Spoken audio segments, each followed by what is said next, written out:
Le Royaume-Uni va expulser des demandeurs d'asile vers le Rwanda. Le Rwanda est ok avec cette décision et ils ont le droit de faire ça. Allez, générique.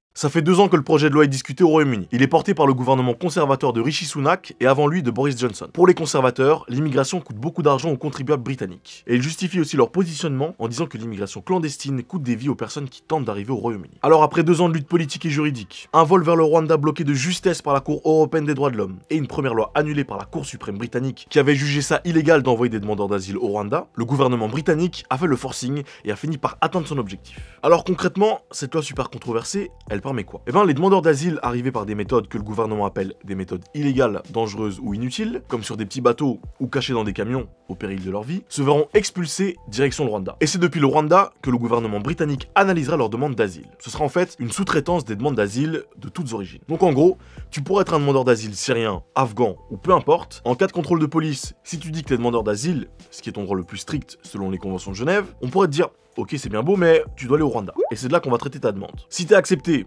tu peux revenir. Et si pas, bah, tu restes au Rwanda. Il y a du soleil. C'est bien.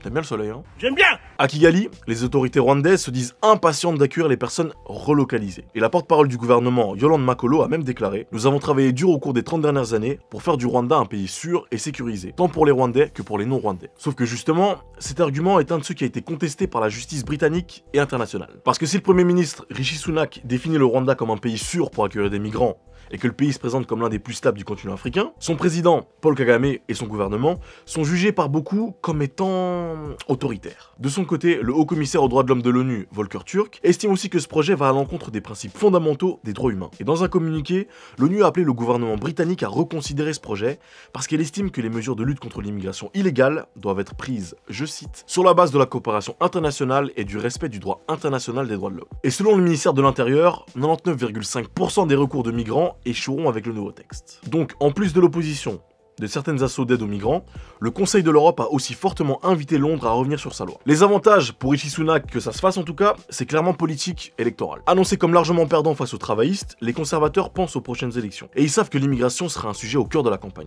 Et du côté du Rwanda, l'avantage il est clairement économique. Le National Audit Office, qui est un organisme parlementaire qui s'occupe du contrôle des services publics, a estimé que le Royaume-Uni versera une somme fixe de 377 millions de livres, donc environ 430 millions d'euros au Rwanda pour le partenariat de 5 ans. Sans compter les 23 000 euros par personne déplacée et les 140 millions d'euros une fois les 300 premières personnes délocalisées. Les premiers vols sont prévus pour juillet, mais comme je te l'ai dit plus tôt, le premier a déjà réussi à être annulé. Du coup, on peut se demander si ce sera vraiment réalisable. D'ailleurs, t'en penses quoi toi? Est-ce que tu penses que c'est une situation acceptable? Donne-moi ton point de vue dans les commentaires, respect, bienveillance, tu connais. Et surtout, n'oublie pas qu'on ne vit pas avec des vieilles attentes, mais de nouveaux départs. À la prochaine. Si t'as aimé la vidéo et que t'aimerais savoir le lien entre la Corée du Sud et l'Afrique, n'hésite pas à aller voir la dernière vidéo d'Yveline. Et nous, on se dit à la prochaine. Abonne-toi. Juste là.